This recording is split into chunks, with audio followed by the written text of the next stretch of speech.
Mais ces cartes, nous les connaissons par cœur. Hein. Mmh. Dans chaque département, naturellement, le président du département, ses ingénieurs, ses techniciens, les élus en charge du réseau routier ont des cartes d'accidentologie que nous réalisons en lien avec les services de la préfecture, avec le comité départemental de sécurité routière, avec les pompiers, avec les gendarmes, avec la police, avec les maires.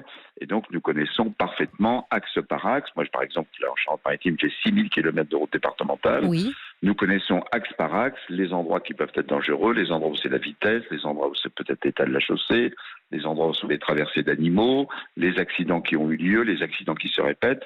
Donc ces données, très bien si on nous les envoie par la poste, enfin, c'est une redite parce que nous en disposons parfaitement, tout comme les services de l'État. Vous avez déjà donc les éléments scientifiques qui vous permettront d'étayer vos décisions, car je le précise aux auditeurs qui auraient loupé éventuellement un épisode, Emmanuel Macron a acté avant l'été le fait que les présidents de conseils départementaux, c'est votre cas Dominique Bussereau, pourront décider de relever ou pas la vitesse sur certains tronçons, donc repasser à 90 km/h s'ils jugent que ce n'est pas dangereux.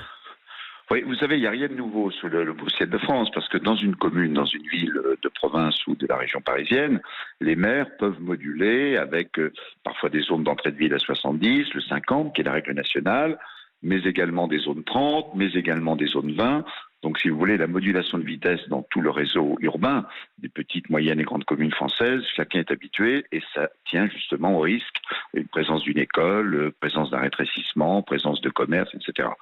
Ce qui va se passer sur notre réseau départemental, c'est que nous allons pouvoir, sous réserve que la loi mobilité soit votée, je vous rappelle qu'elle est toujours devant le Parlement, qu'elle n'a pas été votée, qu'elle nécessitera d'ailleurs des textes d'application. Donc vous voyez, on est à échéance déjà de plusieurs semaines, sinon de plusieurs mois, si le calendrier parlementaire ne va pas bien.